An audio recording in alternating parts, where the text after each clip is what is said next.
Boundless Authenticity Podcast. Thanks for tuning in to the Boundless Authenticity Podcast. Now, as you reflect on today's conversation, you might notice how easily these insights can guide your growth. So please go ahead and like, share, and subscribe if that ticks your boxes. Wherever you listen to, it's fine. Just get on it and let everything that you hear in this conversation become a part of your journey. Don't discredit anything that we're about to talk about, because I'm sure that all points of view will be valid to you in some way. Now, you're getting the opportunity to speak with a very special guest, Deborah Yager, co-founder of Yager Training Company. She's a master NLP trainer and women's performance coach who transforms lives.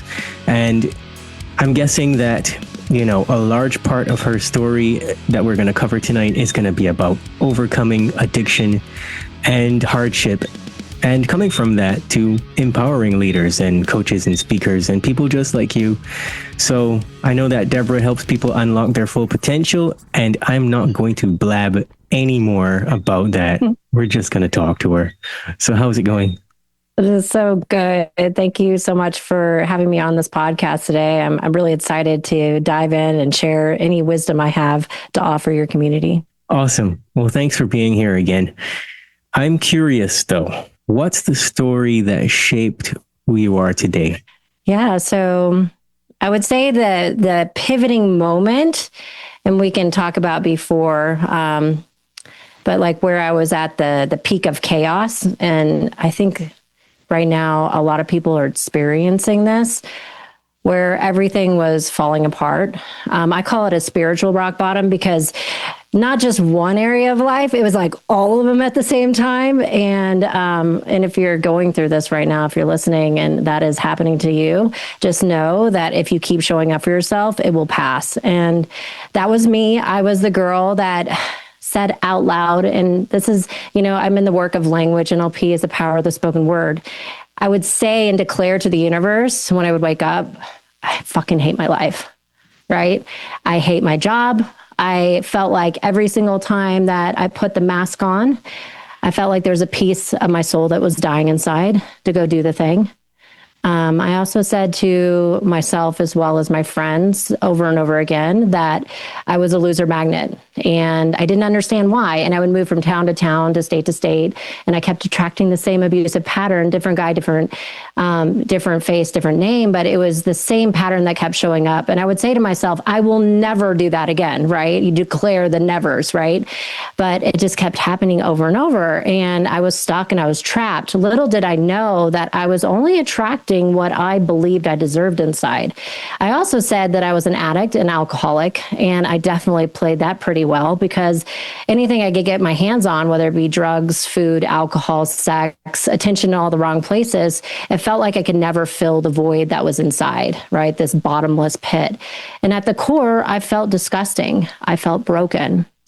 I felt unworthiness. I felt all the feelings of shame and guilt. And the reason why is because I was a stripper and I was a sex worker. And I started doing that when I was 16. And I had been whisked away into this underground world. And at 29 years old, winding up in I got arrested for not the first time, but this time was a little different. So in Vegas, when you dance and you get arrested for solicitation, prostitution, at least this time, they took me to the main place and they gave me the orange jumpsuit, and I was put into the general population, and I stayed over 72 hours. And so that kind of shook me crazy, because I looked around the room and this cage with other women that were in there waiting to go into prison or staying there because they had accidentally murdered somebody or intentionally murdered somebody. And I realized if I didn't change something, that would be my destiny, or even worse, I wouldn't be on this planet any longer. And so after being shook by that, I remember really having this moment where I looked inside. I'm like, I don't know if I can do this anymore. And I asked for help. For a very long time, I grew up in a background. I grew up in Missouri, and it's a lot of Christian background. And I kind of threw out God, right? I threw the baby out with the bathwater. And so, I didn't really have any spiritual connection to source energy at the time, but I do remember praying. I asked for help. I asked for the universe. I asked for my higher divine. I asked for help to get me out of that situation. And interestingly enough, within about 6 months, I fell into, not knowing, being guided, divinely guided, to meet somebody that then introduced me to two NLP trainers that happened to be absolutely stunning and beautiful.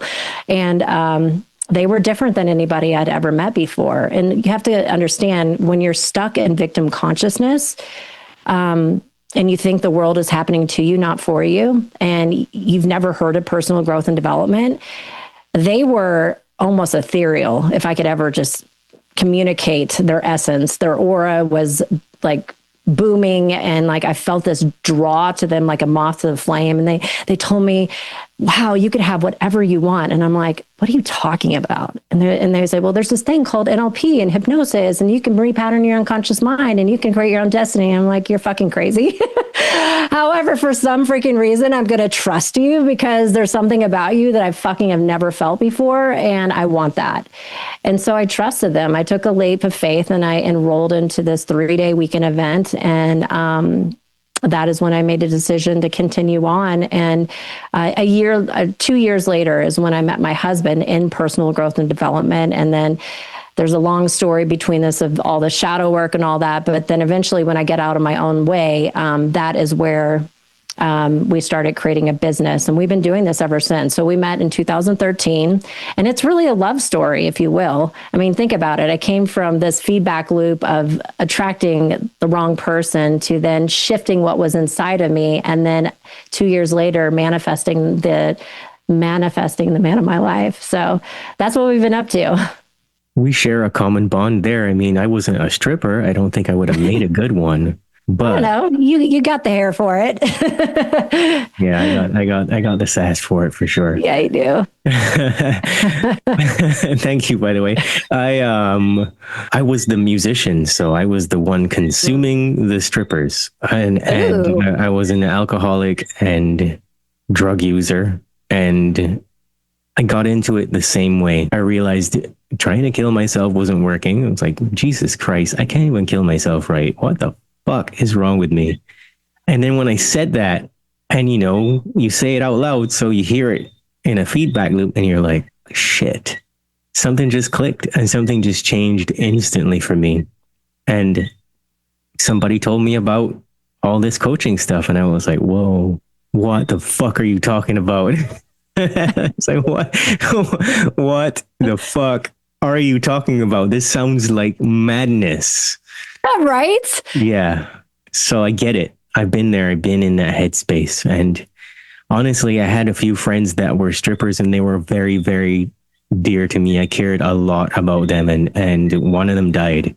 And that just fucked with my head so bad that I was like, wow, she was a good person. All she did was do drugs and strip. And she was always much different when she wasn't doing that, So I was like, I can't even believe that this is the fucking shit that I'm choosing for my life, right? So I know that I want to talk to people that are like that, especially if they're going to come across this. And I would like to know if you would be comfortable to take us further into that headspace of just knowing that, I'm either going to die or I'm going to eventually do something that's going to F up my whole life, and share what it really took for you to transform and rise from just that headspace. Yeah. I mean, that was part of, so this was all happening around Saturn return. I don't know if you follow astrology. And it was like the intensity of it just got worse and worse. And so I had just come out of a year and a half of smoking crystal meth. So that was really the lowest of the low. My pimp / boyfriend, he was even a devil worshiper. So this gives you the mindset of the people that you'll put yourself around. Methamphetamine was like, if there is a Satan, I don't really believe in Satan, but anyway, that energy of it is the closest that I could say to evil in a sense. And so finally, after he got arrested, it snapped me out of it. And then I found another place, and then I was living there, and during which time I was popping pills and doing all the things. And then the jail cell of looking at that, I'm like, holy shit, you're just going through the motions of survival of like, what am I going to do to make the money to survive this next day, to then, have some sort of happiness, because you're trying to fit in happiness. And by the way, to be completely honest, yes, there was a shit ton of pain and suffering, self-induced, all of it. And there was a shit ton of fun too. So you have to understand, as a stripper and a sex worker, there's a tremendous amount of power, right? It was so weird. It's like this paradox where I had all this power and I can manipulate and use men and money and sex and just all the boxes that just tick all that like dopamine and like fun. So I got all that going on, but then there's all this shame and this guilt and this like self-devaluation and eating disorder and, just thinking that you're like not going to be alive past 30. Oh, by the way, the clock is ticking because you're, 27, right? And you're getting old for a stripper and, the pressures of that too. And so plus on top of that, I didn't think I was smart enough to do anything else. So that's one of the reasons why I was in that industry, is because I didn't think I could read or write. And I thought that this was my only ticket. I thought my ticket for a while was stripping and making money. And the idea was to save it. But then I always blow it because of drugs and boyfriends would take the money, whatever. But then I felt like as my clock was ticking, I was going to have to find a sugar daddy, to be honest with you, that's old and disgusting, to take care of me. And that was my only future. And so that was kind of the feedback loop of hell that I was living in, and the future that I could see for myself. And so when they came in my life, these beautiful, divine beings, and they told me it didn't have to be that way. That's why I jumped into it, even though it was scary as shit, because I was afraid of people. I was afraid of, I couldn't talk. Like I didn't believe that I could talk, right? So it would freeze up. I would have an anxiety attack, all the things. And so jumping into a training that I didn't know anybody was super brave. And I'm super grateful for my younger self to actually do that, because it was super scary. And I felt like an imposter. And the entire time was a struggle because I made it that way. And so that's where I was in the headspace at that time. Resonates with me. Sounds very familiar. I would love to hear more about how you harness NLP to transform anxiety and other mental challenges into strength and clarity. You can tell me how you did it for yourself. You can tell me what commonly comes up with your clients, all that. Yeah. So, I look back and with myself, I think the reason why I'm here today is because, of course, these people came in my life and they believed in me when I didn't believe in myself. Environment is everything. And I just kept showing up. After I had my level 1 experience, NLP practitioner experience, I had a miracle healing in that training. I bailed on the training and I went and smoked crystal meth all night, and I didn't come back the next day. And my trainers were loving and caring enough to call me 500 times. And they got me back into the container. And I had this massive breakthrough. And I was using Xanax, Adderall, Oxycontin, Loratabs, and smoking meth and drinking about a fifth a day. And I was using it all the way up into that moment. To then we did the parts integration, in hypnosis, where you bring together the parts that are fighting inside. And I had never felt that whole and worthy and integrated. And the voice that was constantly berating me for the very first time was silent. And so after that happened for me, and I had this massive breakthrough, and some people have small breakthroughs many, many times. Me, it was like that quantum leap healing moment where I was like, holy shit, I'm like, this is what it feels like to be sober. This is what it feels like to be a human, like what a human is supposed to, this is my language back then, supposed to feel.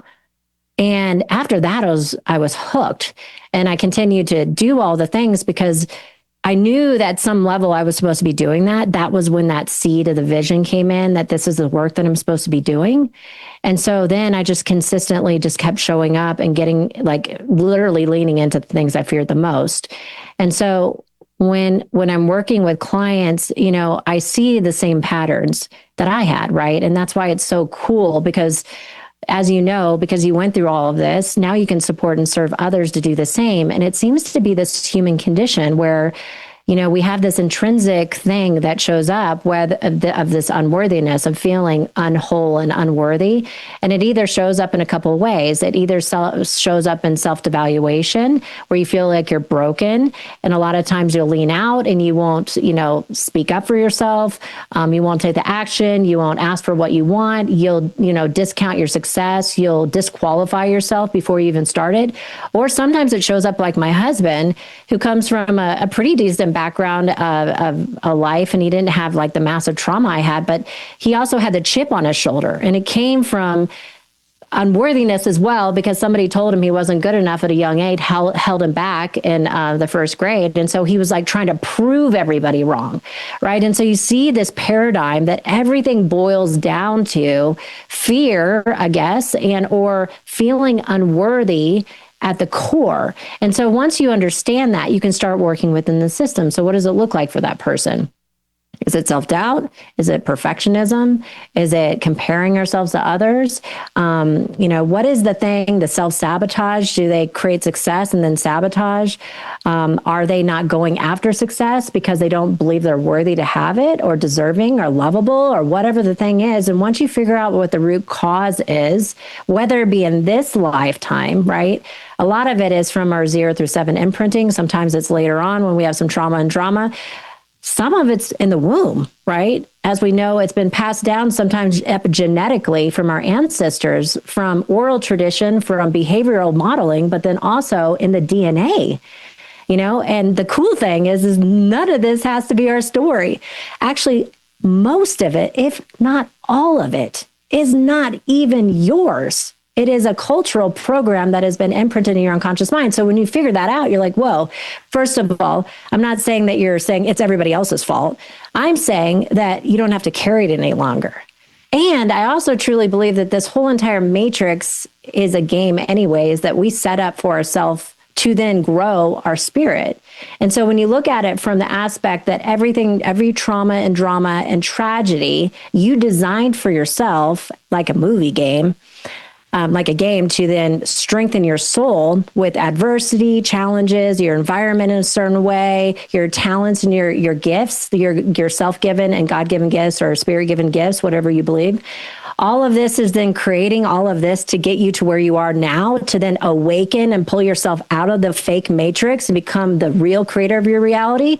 That's where the magic happens. So you get to the root of it, you take radical self-ownership, change the story, and then realize your divinity. And once you realize your divinity, which sometimes takes time, it doesn't happen overnight, it's peeling back the different layers, then you can start becoming a conscious creator in your world. And you stop taking it so fucking seriously, because you realize that every fucking mistake and every tragedy that you've experienced is the greatest gift, because it gives you the ability to help and serve others, which is the other purpose of what I think we're here for, is first to develop our soul to know thyself, and then secondly, to take that wisdom and share and impact others to do the same. You're a keeper. I'm keeping you. Thanks.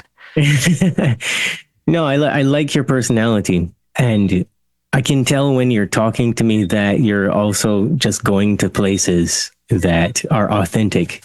So the message is coming out authentic, you know? And I just feel like one of the things that I hear all the time, probably 3 or 4 times a day, is someone with an inner critic story, and it's a big culprit in everything. So you mentioned that you had these parts of you that were fighting. Tell me about those parts of you that were fighting each other. Who was fighting to be in control, and who really had the reins? Oh my gosh, there's so many complex systems. And for those of you that understand parts, so let's talk a little bit about that. Also, in the NLP world, as well as in internal family systems, there's so many. Hypnosis works with parts, and basically, what happens is, and this is my spin on it too. I believe we're multi-dimensional beings, right? Having a physical experience. So I think archetypally, we have all these archetypes that show up inside of us. So like this is Jungian type of ideology. So we all have the victim. We have the maiden. I definitely played that well for many years. That's why I always attracted somebody trying to save Captain Save-A-Ho. My husband fell right into that trap. You know that pattern. We could talk about that too. He really was saving a hoe, which is even funnier. But anyway, so we have the hero, and then we have the nurturer, we have the mother, we have the father. We have all these parts of ourself, right, that make up our personality, that make a whole well-rounded, because we're already whole, right? We think we're unworthy, but we're already whole, right? Would make up a whole well-rounded human. However, when we start playing the video game, right, and going through our life, when we experience trauma, what happens is certain aspects of ourself will come forward and take on these burdens. So for an example, if I experienced a childhood trauma, and then maybe my hero part will come in and become a protector. Right. And so it will try to protect me, and it will go a couple of ways. Sometimes it controls everything. So when you see people that are super rigid, dynamic, so that rigidity is creating control to then protect the inner child from feeling the wounding again. Right. And or then we have the firefighter, which is the number. Right. So the number for me was the alcoholic, right. The drug addict, because I didn't want my inner child to feel anxiety anymore, because I remember the first time I ever drank alcohol and did any cocaine was one of the first things that I did. I didn't like pot. That makes me super anxious. But the first time I drank, I'm like, oh yeah, this is who I am. Like, fuck yeah. Like I'm super confident. I can talk. I can be me. And so the numbers like, holy shit, this is a strategy to make the little scared child feel better. Right. And so you could see how like these different archetypes will take on these dynamics, this wounding and this baggage to protect you from feeling pain and suffering. However, over a period of time, it ends up wreaking havoc in your life. And so this is what happens. So let's say that I'm having an emotional day. Right. And so I'm feeling stress. Maybe somebody left the business and my employee doesn't like me and said mean things. Right. Maybe I did something stupid, and then I'm beating the person up, the beating inside, like, you should have done that better. You're not a very good leader. So that's the part of you that's trying to make you better, so you can grow and transform. It just has lousy programming. And then because I'm beating myself up inside, then I'm feeling shame and guilt and stress. And so the part of me is now feeling shame and guilt and stress. And so the number will come in and is like, ooh, let's go get a bottle of champagne or maybe a cake, and let's numb it so it makes it feel better. And then the number maybe does it a little bit too much. The go big or go home comes in, like, let's go all the way. Let's eat 2 cakes, or maybe let's drink 4 bottles of champagne. And then you wake up the next day feeling shit. And then beat the person up inside starts berating you because it's trying to motivate you to get your shit together. Right. And start the whole cycle over again. And so you could see how this complexity of different parts of ourself are holding together a system. And the whole functionality is to be successful. However, it's lousy programming, because a lot of times our conditioning isn't the most supportive, right? We have this negative type of conditioning. So we've been trained this way. And so the key is, first and foremost, to have compassion. Because, I know that when I first started realizing about parts, first of all, I was like, I hate that part of me, right? I would say that I hate her. That I used to call her, that bitch is crazy, because she would like take over and do all this chaos. Like there was a part of me that was really crazy. And I actually like her now, because she's beautiful. And now that she's transformed, she is so powerful in different aspects, because all those parts of ourselves want to grow up and be other things. It's just that they're still carrying around the baggage. And so the first of it is having compassion, being aware, having communication with them, and integrating them back into the system so they can work together. And once you do that, everything starts changing, because you don't have all these voices fighting and these behaviors fighting inside, and it saves so much energy. Also, it attracts different things in your life, because when you have all these people fighting, it's sending a very distorted pattern to the universe. The universe doesn't know what to send you. And so that's why people don't get results with the goals. And so, yeah, that's that's in a nutshell about parts. And there's all different technology that you can use: hypnosis, regression, timeline work, parts integration, that connect and do this healing work with these parts so they can come together and work together in great conversation. I'm keeping you. Don't think that you're going anywhere. You got like a smile with a little bit of fear in your face, like, oh shit. Where are we going? No, I mean, you know what you're talking about. It's very well explained. What else do I say to you after that? I mean, the part of me that, I mean, there's a perfect example. The part of me that was in the level 1 practitioner training.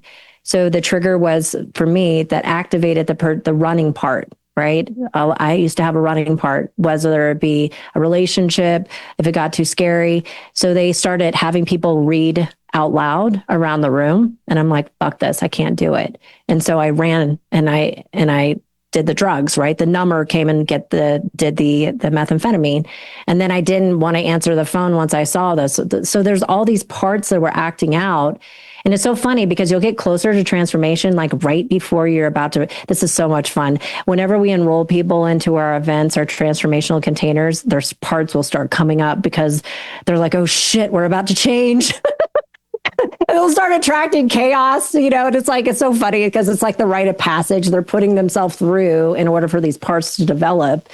But anyways, so that's a nutshell. I would say a lot of what we do unconsciously is controlled by these parts. And once you understand that, you can give yourself compassion, and then you can start working with them to change them and give them better jobs, essentially. Yeah, I love that you brought that up. And just one of my favorite things is, and I'm going to be very explicit, the ass itch dance that people do when you get right on top of their beliefs, or, you're dealing with one of their parts and you're like, the only thing that they don't do is get down on the floor and drag their ass on the carpet like a dog. I have seen that before. No, just kidding. I've seen some strange ass shit. I've seen people jump out windows, talk in tongue. Like, it's crazy. Woo. Yeah. Yeah. People all of a sudden they got to go make a very important phone call.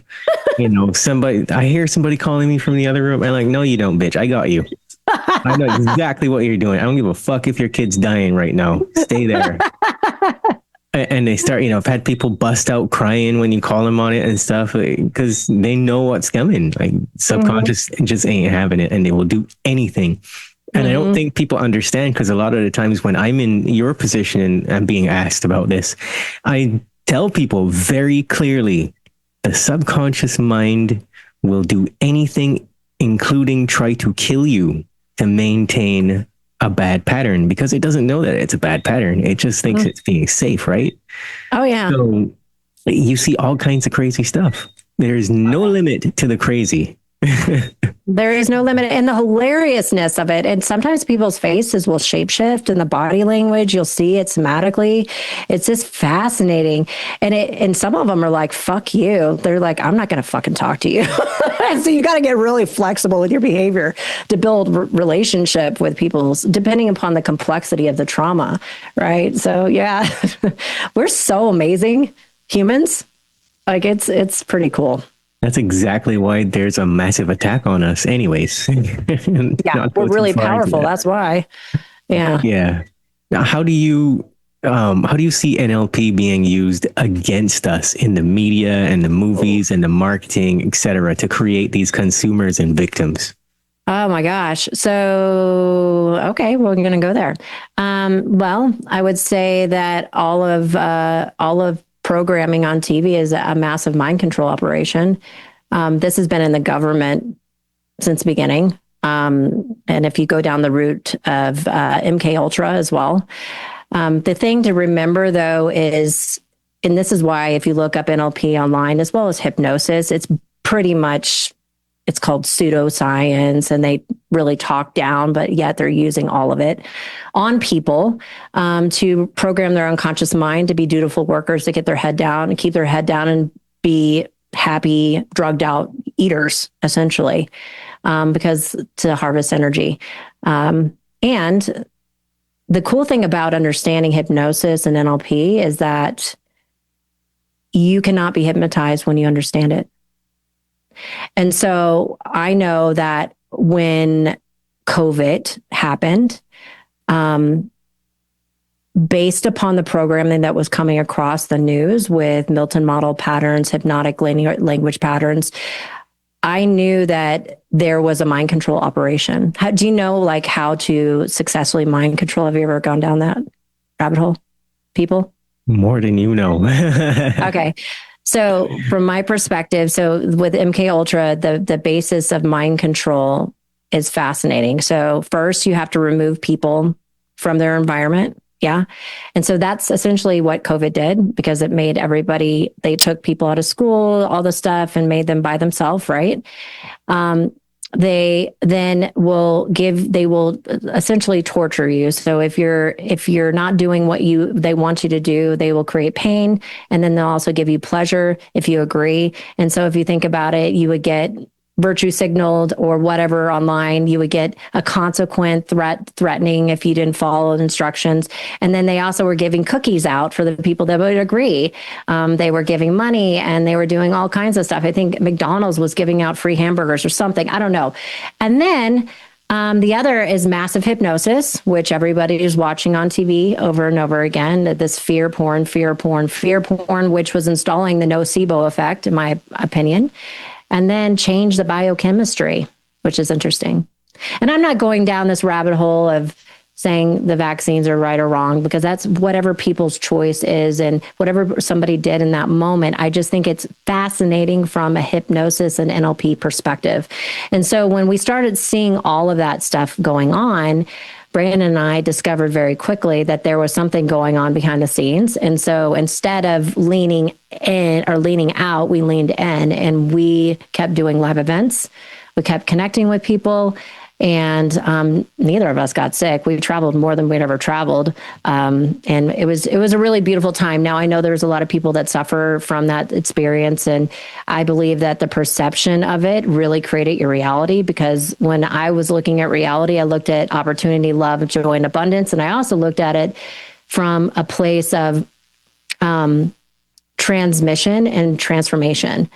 Because before it happened, we had some mentors that kind of predicted something like that would happen. And so we knew that it was coming because there's all these things that are going to be happening in our life right now to trigger people to look within. Meaning right now we're moving into the age of Aquarius. We've been for the last 100 years. And one of the trigger points was 2012. Another astrological configuration happened in 2020 when COVID happened. Also, we're in the fifth Pachacuti, as well as the Mayan calendar, as the fifth age. And so all this stuff is colliding at the same time to wake people up to their own divinity. And so the cool thing about COVID, even that totally backfired with all the mind control in the world that was going on from my perspective, people looked in the mirror at home, had to look at their life and say, holy shit, I don't even like what I'm doing. I don't even know if I like my partner. First of all, I don't even like myself. And so it's had this massive transmutation where people are now waking up and they're choosing divinity, choosing sovereignty. They're choosing their next step in life. They're choosing all the things where if it hadn't happened that drastically, then we wouldn't be in the situation we're in right now. And I have a really hopeful view of the future. I really, truly think that our society in the next 10 years is not going to look anything like it is right now. And I think that COVID was one of those chances. And I think because of the mind control that's been going on for so long, there's only so long that you can do that to a population of sovereign beings before they wake up. And that's where we are today. And that's really exciting. That's fair. And I'm glad that you worded it in the way that you did, because now people won't be able to call us conspiracy theorists. You just dropped the facts and you moved on. And that's really what happened. We see a lot of instances where there was this one guy and he had all the answers. And he's like, there's mass psychosis. And, he was on Joe Rogan and everybody was supposed to listen to him, and all the conspiracy theorists were like, yeah, we're conspiracy theorists. We've been talking about this for 20 years. We know what we're talking about. But then you also realized how much disempowerment was floating around in that arena too, and how that guy doesn't actually know what he's talking about, because it's impossible to describe a scenario where every single person is going to be hypnotized into doing exactly the same thing. A person can only act based on what they individually have experienced that makes them, right? Just keep the whole thing short. So, Yeah, I mean, the whole thing about, conspiracy in itself, and this is the thing, I've gone down every single rabbit hole, and maybe not every single one. We bought a ranch thinking that the world was going to end. We bought property that back in 2013 because we thought the world was going to end. All this stuff, right? None of that stuff is productive. And it's okay to be aware, but again, I live in the world where your focus and intention creates your reality, period. And so it does not make any sense for me to spend any time looking at any sort of news, whether it be conspiracy theories, going down rabbit holes with Joe. I like Joe Rogan. I think some of his stuff is great. Some of the people has on, but I'm not going to go down rabbit holes where frequency and vibration makes me feel disempowered, because I know that when I create my reality based upon my thought and intention and my elevated emotion, which I've seen over and over again, I know that I can create the reality of which I desire by the command of the mind, right? And so we did the fear porn, but the fear porn will get you in a trap, and it doesn't keep you in a place of empowerment, and also doesn't keep you in a place of service. And so, COVID for us was really exciting because we're like, this is an opportunity for humans to wake up and see their true potential. And ever since then, we've been at work before that, but it's been this fire to, keep people in the space of their divinity, and they have power over anything in their external environment. If we think that a virus, or if we think a vaccine, or if we think a human is taking away our power, or a government is taking away our power, you're right. You're giving your power and your will away. When you are a creator being, and I say we're gods in potential, we literally can create with our mind and our heart coherence. And so wherever you put your focus, you will create. great. So I didn't have to say anything else about that. You just finished everything for me. Well, you asked about the conspiracy. I thought you wanted to go there. That's what I wanted to go. That's what I wanted somebody to say, whether it's you, me, or Hare Krishna, whoever, somebody needs to say that loudly, often, because there's a large portion of society that think that they've woken up, but they're really just more afraid than anything else. There's so many people that want to focus on the lizards living under the earth, and they don't realize that that's why they're broke and they don't have anything else going for them. When you're focusing on all this other stuff, yeah, sure, read a book about it. Great. But just actually do something for yourself. Stop trying to use that stuff to figure out what's going on in the world, to try to figure out why ICE agents are raiding everything, to try to figure out why Joe Biden doesn't look the same anymore. And stop worrying about that stuff. Because when you're doing that, you're neglecting your real life stuff. Right. There's all these people, and I've been saying this ad infinitum. You say you care about your family, but you don't do everything possible to liberate yourself from the chains of planet mind control. Mm-hmm. Yeah. So, and for me, it's what the information that's coming through is transmission. Does it feel aligned with your true purpose? Right. That's where I cut it off. I've gone down the rabbit holes of the Anunnaki and stuff like that. And by the way, those are fascinating stories, but I actually think that they are benevolent beings. So we can go down that rabbit hole. We could go down any rabbit hole. Going back to though, what you plug into literally feeds your vibration. And so we've cut out Netflix, because everything on there is violent. It is asking you to lower your consciousness to this or that, pointing the finger, being at war with each other. The way that we're going to win this war is by working on the internal war and sending divine love and acceptance to everything outside of ourselves. Because as soon as we stick ourselves in a place of opposition and judging others, we're doing exactly the same thing. And so we end up becoming what we're fighting against. That's it. That's the secret. Just every single person work on your damn self, for Christ's sake. Christ consciousness. What would Jesus do? Literally, what would the motherfucker do? um, so, it's been really great talking to you. And I want to know, in light of all of that, you've said all this stuff, but what positive advice and hope would you offer to humanity at this time? For me, the thing that I just get so excited about is that I believe, and this is my belief system based upon my research, that all of this is happening for us, not to us. I believe that the people on this planet right now, including yourself and the people that are listening, chose to come here at the specific time to raise a vibration and to, take these polar, because you see so much contrast, so much fighting, so much polarity. We live in a world of polarity, but this is happening right here, right now, for all of us to come together and see the brother and sister inside of each other, to know that we all bleed red, to then serve at a deeper level. And so the more that it gets chaotic, I actually think of it as an indication that it's about to integrate. And you think about it when you're doing a parts integration, and you know this, like if the people that like, it's almost like the parts like start fighting even more. And that's what we're doing. We're going through that tipping point where it's getting so crazy, and then it's going to pop and then come back into the middle yet again. And, like I said before, with the age of Aquarius and like the fifth Pachacuti, it talks about the age of the condor and the eagle, divine masculine and feminine.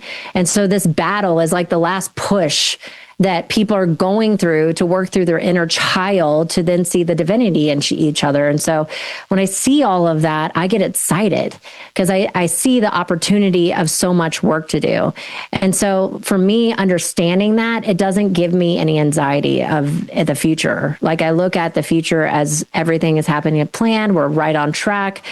Just continue to show up for yourself, do the work yourself, and then be the representation of change that you seek in the world. And the more that you do that, and the more that we all as leaders, conscious leaders here, because it doesn't take that many people to all focus on a future that's healthy, happy, and vibrant with a coherent, elevated emotion. So that's what all that chaos and the program that we talked about, we don't need to name it again. They're wanting you to focus on apocalypse.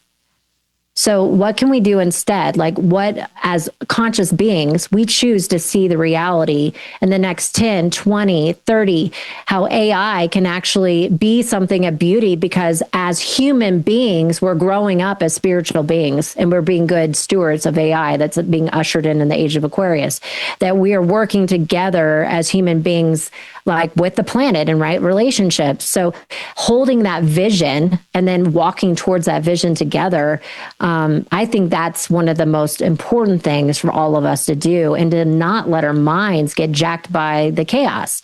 As soon as I get anxiety, I will immediately start focusing on what I want. And then I get that elevated emotion. And that's a practice I do on a daily basis with meditation, breath work. That is something that we all can do. Breathing is free, right? You can sit down, find a free breathwork track online. It's free, right? And so doing whatever it is for you, whether it be in nature, that helps you get out of your state and get into empowerment, maybe having fun and playing with your kids, whatever it is for you that gets you into that positive state and really casting the vision of the future. It's our responsibility to dream big. And the more people that do that together, we're going to, it's shifting. It's already happened. It's already happened. We just haven't seen it yet. It's kind of like the weed that's like growing underneath the concrete. It's about to bust through. We just can't see it because it's underneath that layer. I agree with you 100%. It's just trying to get you to create chaos as much as possible. And as long as you're doing that, well, you're just going to piss in the wind and wonder why you're getting wet. So, yeah. And you'll probably end up coming back and doing it again if you believe in reincarnation. I just won't get it done this lifetime. I mean, come on now. You got precious time. Exactly. I think we need more community. And I think that you have good insight and information for people. And so if they want more of that, where can they find it? Yeah, so they can find our programs on yagertraining.com. We do in-person retreats as well as we do destination stuff. So we take people on the initiative path in the Maya land, Guatemala, as well as Egypt. So we do an Egyptian alchemy training as well. And then we also have a place where people can get started right away from the comfort of their own home, which is NLP Made Simple. And NLP is really cool for being able to clear the baggage, let go of the negative emotions, and repattern and reprogram the unconscious mind, and then how to become a conscious language creator.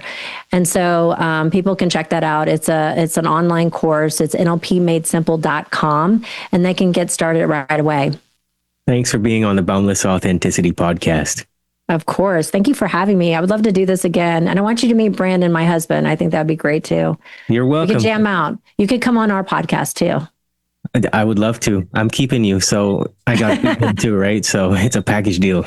We got to do it again. Yeah, we will. Just holler at me. You know how to do that. But thanks for tuning into the Boundless Authenticity podcast. You can follow me on Instagram at Boundless Authenticity. Go ahead and like and share and subscribe if this tickled you in the right place in just the right way. And you can access every episode instantly at boundlessauthenticity.podbean.com. There's no sign up required, and all your favorite streaming platforms are right at the top, just waiting for you to click away. So I'm just asking that you'll keep listening. You'll tell a friend that will tell a friend. And hey, until next time, stay the fuck out of trouble.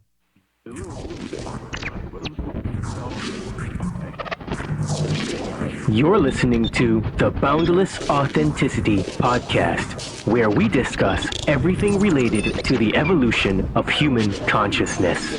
At the very least, people need to understand that the United States builds bunkers, which are basically cities underground, every 3 months. Basically, when you dream, you tap into your subconscious. It is your nocturnal intuition, your creativity and imagination unchained from conscious reason, ego and logic. They're biologically alive, but they have no soul. They have AI consciousness. They can alter your conscious of the brain to get the brain. We live in a multidimensional reality, whether it comes through esoteric information in the spiritual realms or the UFO people, experiencers, or mainstream through quantum physics and through mainstream science now realizing that parallel dimensions probably exist. We're all spiritual beings. We're all having these human experiences. We've heard that phrase over and over and over. But what does that really mean? You know, all the big questions of life, we have these answers inside of our souls. We're ultimately studying the nature of what it is to be human, good and evil, our psychology, how we think, and our health. That's why I love Bruce Lee's great quote, all knowledge is ultimately self-knowledge. The Boundless Authenticity podcast.